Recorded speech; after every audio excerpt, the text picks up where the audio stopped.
Good afternoon and welcome to the First Department virtual admissions ceremony. Ms. Guerrero. Good afternoon and may it please the court. I, Veronica Guerrero, counsel to this court's Committee on Character and Fitness. I'm honored this morning to present 23 applicants for admission to the bar. Further, I am pleased to report that the committee has examined the records of each applicant appearing here this afternoon. Accordingly, and on behalf of the committee, I certify that each applicant appearing here this morning does possess the requisite character and fitness to merit admission to the bar of the state of New York, and therefore I do hereby move for their admission. Thank you, Ms. Guerrero. We have considered this motion previously. I've discussed this with my colleagues, and we have granted your motion for admission of these candidates. On behalf of my colleagues, on behalf of the full bench, I would like to thank you, Ms. Guerrero, thank you as well as your staff for all you have done during these times, these trying times, and also again to commend you, your staff especially, as they are doing this on a pro bono basis. Thank you. At this time, the clerk of the court, Ms. Susana Rojas, will administer the oath. Good afternoon, Justice Weber. Good afternoon, candidates. I will administer the oath in the form of a question. I ask you to please keep your microphones muted. After I finish the oath, you can unmute your mic and respond by saying, "I do." At this point, I ask every candidate to please raise your right hand. Do you solemnly swear or affirm to support the Constitution of the United States and the Constitution of the State of New York, and to faithfully discharge the duties of the office of Attorney and Counselor at Law to the best of your ability? Please respond by saying, "I do." I do. I do. Congratulations, attorneys. You may mute your microphones. Thank you. I would ask that my colleagues please unmute their microphones and give the candidates, the attorneys, excuse me, a round of applause.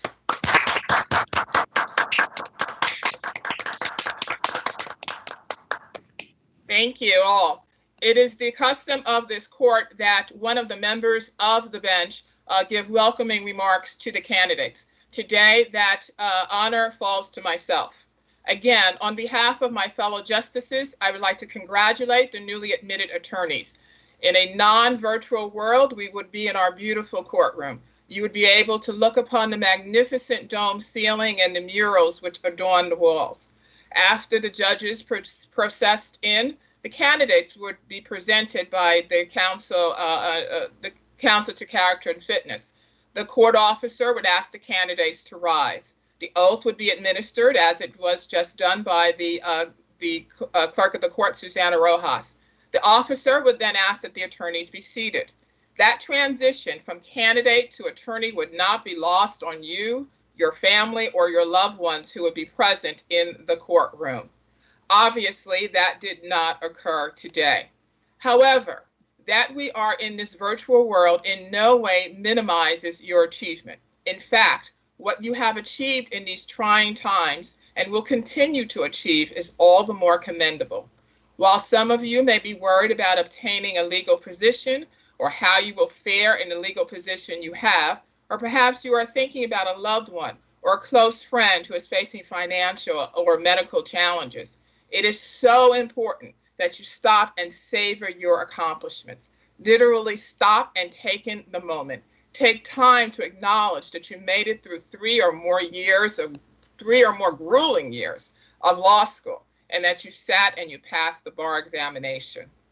The practice of law is certainly in flux, and while this may be frightening and uneasy to many, it is also in many ways extremely exciting. It allows us all to think beyond what has been the norm, to explore new and arguably more efficient ways of practicing law. And it allows us to explore what we can be and what the practice of law can and should be. Now, with the oath you have just taken also comes a set of principles and obligations that now becomes part of your life forever, whether you remain a practicing attorney or not. For the rest of your days, you and your actions will be judged in light of your education and your status as a member of this profession. While many may see this as a burden, it is also an honor. As Thurgood Marshall said, each of you, as an individual, must pick your own goals. Listen to others, but do not become a blind follower. Do not wait for others to move. Move yourself. Where you see wrong, inequity, or injustice, speak out. I would be remiss if I did not acknowledge that we continue to grieve the passing of Justice Ruth Bader Ginsburg. There have been so many tributes and accolades since her death. I came upon these words by the poet Donna Ashworth shortly after Judge Bader Ginsburg's death. She stated, "When a woman like this leaves our mortal coil, we owe it to her not to grieve, not to weep or to be sad. Rather, we owe it to her to rise, to be a bit more like her, to be louder, to be braver, so that the girls born today will have heroines to look up to." That is what she would want. So attorneys, plunge deeply. Be a bit more like your heroes and your heroines. You all bring fresh ideas and talents to a noble and great profession. Again, my congratulations to you all. Thank you. That concludes the virtual admission ceremony for today. We are adjourned. Thank you all and congratulations again.